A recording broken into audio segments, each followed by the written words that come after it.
नमस्कार वक्तदाता साथियों। हो सकता है देश के किसी सूबे के मुख्यमंत्री फिल्मी रुपहले पर्दे के नायक हों, लेकिन राजस्थान के मुख्यमंत्री जननायक बनकर 2 दिनों से बांसवाड़ा दौरे पर हैं और उन्होंने ग्राम विकास चौपाल के जरिए महिलाओं से, पशुपालकों से, किसानों से, युवाओं और वरिष्ठ नागरिकों से संवाद करके ये साबित कर दिया कि जनता के असली हीरो मुख्यमंत्री भजनलाल शर्मा हैं। बांसवाड़ा की यात्रा को लेकर के जो संदेश आम जन में पहुंचा है, उस पर विश्लेषण के लिए मेरे साथ हैं वरिष्ठ पत्रकार, जाने माने जर्नलिस्ट और राजनीतिक मामलों के जानकार दीपक भारत जी श्रीमाल। दीपक जी नमस्कार और आज की विशेष बातचीत में आपका स्वागत है। हमारे दर्शकों ने कल से हमें कुछ प्रश्न भेजना शुरू कर दिए हैं, कई जिज्ञासाएं हैं उनकी। सबसे पहली जिज्ञासा जो दर्शकों की आपके साथ साझा करते हुए उनकी जिज्ञासा को शांत करने के लिए आपसे मैं आग्रह करना चाहूंगा। मुख्यमंत्री भजनलाल शर्मा 2 दिन की बांसवाड़ा यात्रा पर हैं। कल रात यानी बुधवार रात उन्होंने कुशलगढ़ उपखंड क्षेत्र के चुड़ादा गांव में ग्राम विकास चौपाल में शिरकत की, संवाद किया। आज सुबह अल सुबह उठ करके टापरों में गए, गरीबों का दर्द जाना, उनका दर्द साझा किया, दूर करने के लिए उन्हें आश्वस्त किया। दीपक जी, मुख्यमंत्री की इन 2 दिनों की यात्रा का एक खास संदेश क्या निकल कर आया? जी प्रकाश जी, बहुत अच्छा सवाल किया। और जब आप खास सवाल की बात करते हैं तो लोग नायक कैसे बनते हैं, तो आजकल तो हो गया है कि लाचार बेबस बना दिया जाए, दिव्यांग बना दिया जाए, विधवा महिला की तरह बना दिया जाए। यानी कि मेरे कहने का तात्पर्य कि हर नेता की जुबान पर मुफ्त की योजना है, लेकिन यहाँ भजनलाल जी शर्मा के साथ खासियत ये रही कि उन्होंने लोगों का आत्मविश्वास जागृत किया है जी, आर्थिक आधार को मजबूत करने का संदेश दिया है।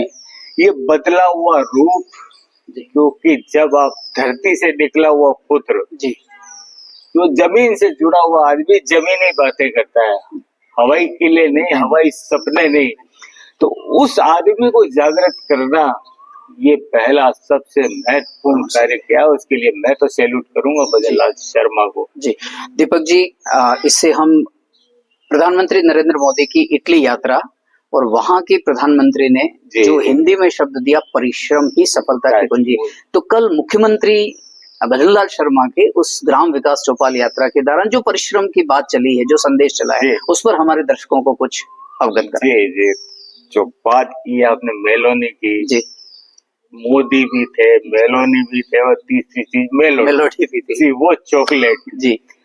तो जो चॉकलेट बिल्कुल सस्ती है लेकिन स्वाद में भरपूर है जी, और उसी स्वाद को जनता के भीतर जागृत करना जी, वो प्रयास भजनलाल जी ने किया है जी। आप संवाद भी देखिए जी, और जब महिलाओं ने अपनी बात करी जी, तो उन्होंने साफ कहा पहले पेंशन में भी कट होता था जी, मैंने कट कर दिया, यानी भ्रष्टाचार पे पूरा अंकुश लगा दिया जी। दूसरी महत्वपूर्ण बात उन्होंने ये कही महिलाओं को कि महिलाएं लक्ष्मी का स्वरूप होती है और लक्ष्मी से पैसा कौन नहीं मांगता। क्या बात। तो उन कहानियों को सुनकर जहाँ महिलाओं ने गर्व से बताया कि पहले तो हमें पति से पैसे मांगने पड़ते थे, अब आज स्थिति ये हो गई कि वो हमसे मांगते हैं, तो उन्होंने लक्ष्मी स्वरूप का, तो बहुत बड़ी चीज है उनका आत्मविश्वास जागृत करने का। आप लखपति दीदी देखिए, लखपति दीदी को मिलेनियम दीदी बनाने का सपना भी जगा के गए, और साथ में उन्होंने बताया जी कि पहले 1 लाख रुपया रेंट दिया जाता था जी, उसकी राशि बढ़ाकर 1.5 लाख कर दी और ब्याज भी घटा दिया। यानी जमीनी स्तर पर जो जानकारी ली, और सबसे बड़ी चीज है जी, 2 महत्वपूर्ण मांगे रखी जी। उत्पाद तो महिलाएं कर रही है, वो भी जैविक उत्पाद कर रही है। पैकेजिंग की समस्या है, यानी कि वो अनपढ़ महिलाएं या कम शिक्षित महिलाएं बाजार का पूरा ज्ञान रखने लगी है, और इसीलिए जब उनके शब्दों पर मुंह पर जो बोल आए तो वो अंग्रेजी के जी जी। तो आप इससे साफ अंदाजा लगा सकते हो कि हमारा भारत जी, मेहनत कश भारत जी, मतलब एक शब्द आता है ना, जब आप सब मुफ्त का देते हैं तो उसके लिए एक शब्द आता है, मैं कहना नहीं चाहता हूँ, जिसको हराम जो भी कहा जाता है, लेकिन हराम का नहीं खाना, आपकी मेहनत का, आपके परिश्रम का खाना, और परिश्रम का सूत्र मेलोनी से लेकर भजनलाल शर्मा तक दे रहे हैं। आपने दीपक जी उस वर्डिंग की बात की कल संवाद के दौरान, जो लखपति दीदियां और राजविका में जो आत्मनिर्भर बन चुकी हमारी नारी शक्ति है, मुझे कुछ शब्द याद आ रहे हैं। आपकी इजाजत हो तो मैं हमारे दर्शकों को बताऊं कि कल के संवाद के दौरान जो वर्डिंग आ रही थी महिलाओं से निकल करके, ग्रामीण महिलाओं से निकल करके, transaction, salary, swipe, progress, confidence, Millionaire, organic, vermi compost, packaging system, launch, SFG, मुख्यमंत्री जी की फास्ट रीडिंग की होगी, ये सब सुन सुन करके गदगद हो रहे थे दीपक जी। तो हमारे दर्शकों को ये बताएं कि जो फ्लैगशिप योजनाएं हैं केंद्र और राज्य सरकार की, डबल इंजन सरकार की, उन फ्लैगशिप योजनाओं का लाभ 100% और अंतिम पंक्ति में खड़े व्यक्ति तक पहुंच रहा है, उसके भी कल कुछ सबूत या प्रमाण मिले होंगे, आपने एहसास किया होगा।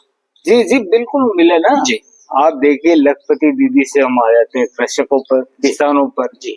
किसानी भी कोई आदमी करता है ऐसा माना जाता है, क्योंकि विदेशों में तो पढ़े लिखे लोग कृषि करते हैं। हमारे देश में पढ़े लिखे लोगों का दुर्भाग्य कि वो कृषि से दूर भागते हैं। और जो कल जो प्रमाण सामने आए हैं, उन प्रमाणों में साफ है कि जो कृषक कृषि के साथ पशुपालन पे आए हैं, जिसको कहते हैं समन्वित कृषि, समन्वित कृषि पे आए, और उन लोगों ने जब अपनी कहानी बताई कि 2 बीघा में 5 लाख कमा रहा है, साफ संदेश था, नौकरियां सीमित है, लेकिन आप परिश्रम करोगे तो 2 बीघा में भी 5 लाख कमा सकते हो जी। तो ये चीजें जब आती है ना, एक तरफ मुफ्तखोरी का आप मैसेज, संदेश, घोषणाएं, लेकिन दूसरी तरफ आपकी जमीन पे क्या कर सकते हो जी, तो जमीनी सच्चाइयों को उन्होंने उजागर किया। दीपक जी, बीच में मैं एक बात और सप्लीमेंट रूप में जोड़ना चाहूंगा कि जब उन किसानों ने ये कहा कि हमारा उत्पादन और उत्पाद बढ़ा है, क्वालिटी बढ़ी है, भरत कुमावत नाम के एक किसान ने कहा कि टोटली जैविक खेती से, जैविक खाद से हमारा कुछ हो रहा है, तो वहां एक बात निकल करके आई थी जिस पर मुख्यमंत्री भजनलाल शर्मा के चेहरे पर जो खुशी नजर आई थी, पूरे कार्यक्रम के दौरान उतनी खुशी नजर नहीं आई थी। जब वहां के लोगों ने ये कहा कि मुख्यमंत्री जी यहाँ से 4-5 घंटे दूर ही बॉम्बे दिल्ली जो कॉरिडोर है, अगर हमारी सब्जियां, हमारे उत्पाद यहाँ के उस मार्ग से दिल्ली बॉम्बे जाने लगेंगे तो हमारी आर्थिक उन्नति का आधार और मजबूत होगा। यानी कि मुख्यमंत्री ने उन किसानों को आश्वस्त किया कि महानगरों तक वागड़ के उत्पाद, कुशलगढ़ जैसे दूरस्थ क्षेत्र के उत्पाद जब दिल्ली बॉम्बे जाने लगेंगे तो यहाँ के किसान और अधिक कितने समृद्ध होंगे, इस बात में आगे बढ़ते हैं दीपक जी। लगभग 6:15 साढ़े 6 बजे से एक मैं बताना चाहूंगा यार कि उन्होंने एक चीज साफ संदेश कहा है जी, कि आपकी ऑर्गेनिक उत्पाद की प्रमाणिकता साबित कर दो तो बॉम्बे में भी लोग लाइन लगाएंगे आपकी खरीदारी के लिए, क्योंकि 2 चीजें इसमें, आर्थिक है, ऑर्गेनिक है, दोनों। लेकिन सबसे बड़ी चीज जो है वो है जनजाति वर्ग, जिसको भील समाज कहा जाता है, उसका भोलापन। क्या बात है जी। तो उनका इशारा वो था कि ट्रस्ट, दुनिया आप आदिवासी के ऊपर कितना ट्रस्ट करती है, इसके भोले, मतलब वो बदमाशी नहीं करेगा जी जी। साफ संदेश उन्होंने ये एक ग्राहक को भी, एक कस्टमर के नाते एक ग्राहक को ये विश्वास बनेगा। और उन्होंने इसी आपकी बात को आगे बढ़ा रहा हूँ, उस उत्पाद के सिलसिले में ये कहा था कि जब बॉम्बे में बैठे व्यक्ति को, दिल्ली में बैठे, उन्होंने बांसवाड़ा के जो उत्पाद हैं, खास करके मक्का के उत्पाद की क्वालिटी की तारीफ की, यहाँ के आम के उत्पाद की तारीफ की, यहाँ जितनी चीजें बन रही हैं सब्जियों के उस पौष्टिकता की और उस गुणवत्ता की तारीफ की, तो ये जरूर आने वाले सुखद भविष्य की ओर संकेत। दीपक जी आगे बढ़ते हैं। एक अगला सवाल हमारे दर्शक आपसे मुख्यमंत्री की इस यात्रा के दौरान जानने के लिए बड़े जिज्ञासु हैं। मैं टाइमिंग बता रहा था, लगभग 6:25 से मुख्यमंत्री जी मंच पर आए, संवाद शुरू किया और रात 10:20 तक ये संवाद का सिलसिला चला। आपके नजरिए से हमारे दर्शकों को बताएं कि सबसे भावुक पल कौन सा था जिसने आपको भी भावुक किया, और मुख्यमंत्री जी का वो वक्तव्य या वो खुलासा या वो उनके जीवन के बिल्कुल निजी अनुभव जिससे लोगों का दिल जीत लिया, वो पल कौन सा था? जी जी बिल्कुल, भजन लाल जी शर्मा ने बताया था जब कि मेरी पहली पोस्टिंग कुशलगढ़ क्षेत्र में हुई तो लोगों की करतल ध्वनियां गूंज उठे जी। हालांकि उन्होंने बताया कि मैंने ज्वाइन नहीं किया और लेकिन बात 1991 की बताई थी जी। तो रिश्ता जो था ना, एक रिश्ता जोड़ना, और वो रिश्ता आप आए नहीं आए, लेकिन कुशलगढ़ की धरा से कुछ न कुछ मेरा लेना देना है। उन्होंने दीपक बीच में रोकना चाहिए, उन्होंने कहा था कि कुशलगढ़ के साथ मेरी बहुत सी खुशियां जुड़ी हुई है। तो वही मैं बता रहा हूँ कि वो जो खुशियां है और वो जो उनका संबंध है, तो शायद इसीलिए इतना अपनत्व उनके चेहरे पर, कई मतलब उपस्थित लोगों के चेहरों पर बिल्कुल भावनात्मक जुड़ाव उस समय अनुभव किया जा सकता था। जैसे उन्होंने कहा कि कुशलगढ़ के साथ में मेरा आत्मीय जुड़ाव है, मेरी खुशियां जुड़ी हुई है। दीपक जी, थोड़ा अब संवाद के सिलसिले से आगे बढ़ते हैं। इस संवाद के बाद में मुख्यमंत्री ने मेरी जर्नलिज्म की यात्रा में, मुझे याद नहीं है कि प्रदेश के किसी मुख्यमंत्री ने पत्रकारों के साथ इतने खुलेपन के साथ, और वो भी कोई 10, 15, 20 मिनट नहीं, एक लंबी अवधि तक उनके साथ में खुली चर्चा की। उनमें से कुछ जो खास निचोड़ या निष्कर्ष निकाल कर आप लाए हैं, हमारे दर्शकों को बताएं। जी बिल्कुल साफ है, क्योंकि चौथा स्तंभ है, इसके अपने धर्म है जी। जो बातचीत का सिलसिला शुरू हुआ था जी, उस बातचीत में जब पहला ही प्रश्न मुख्यमंत्री के सामने ये आया जी, आपके सामने कौन सी सबसे अच्छी बात? मैं आपको बीच में रोककर हमारे दर्शकों को बताना चाहूंगा, दर्शकों, ये पहला ही प्रश्न या पहला ही सवाल 20 लाख बांसवाड़ा वासियों की भावनाएं कहें, जो भी कहें, वो दीपक जी श्रीमाल स्वयं ने किया जी। देखिए, मैं मानता हूँ सारे पत्रकारों को, जो भी मेरी वॉइस थी, क्योंकि मुझे वरिष्ठ समझ के सारे पत्रकार साथियों ने ये अवसर दिया कि बातचीत की शुरुआत मुझसे की जाए, और जब सिलसिला चल पड़ा है तो सबसे बड़ी चीज यही है कि मैंने जो मांगा है वो 2 चीजें थी साहब।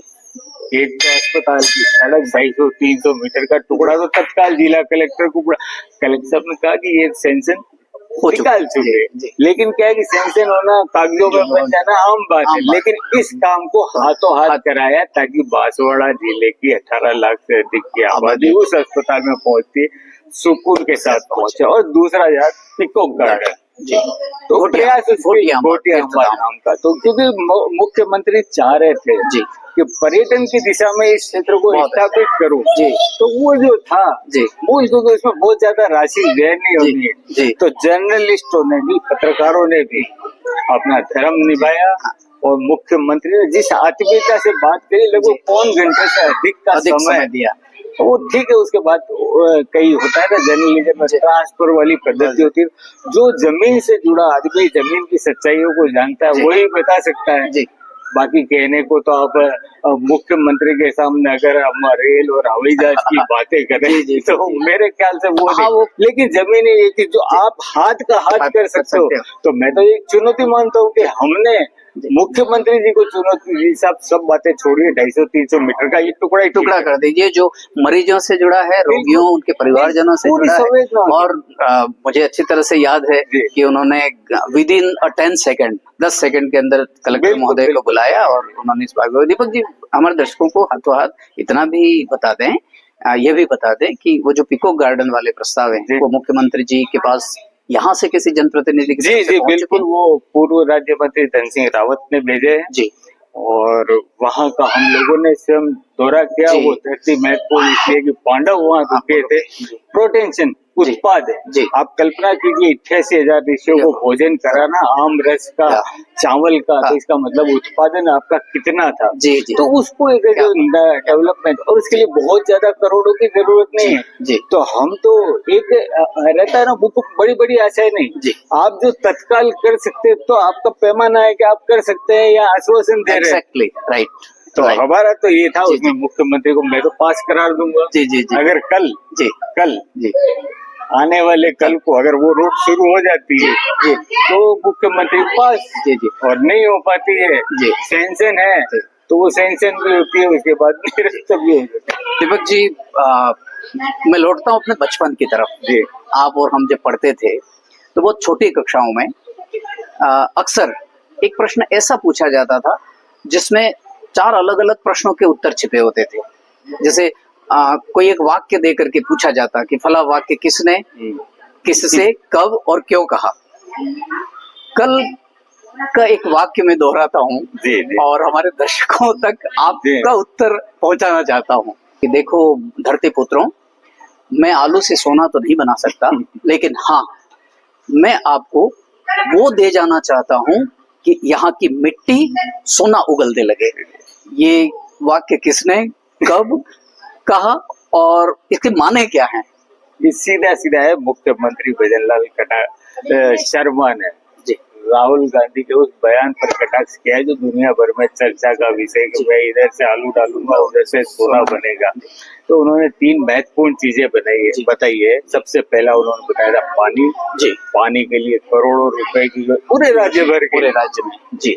दूसरा बिजली, और जिस हिसाब से बिजली आज पहुंच रही, काफी समस्याओं पर कंट्रोल हो गया है। जी। 27 जिलों में तो दिन में भी किसानों को मुहैया होने लगी है। तो ये भजनलाल जी शर्मा ने कहते नहीं है। जी।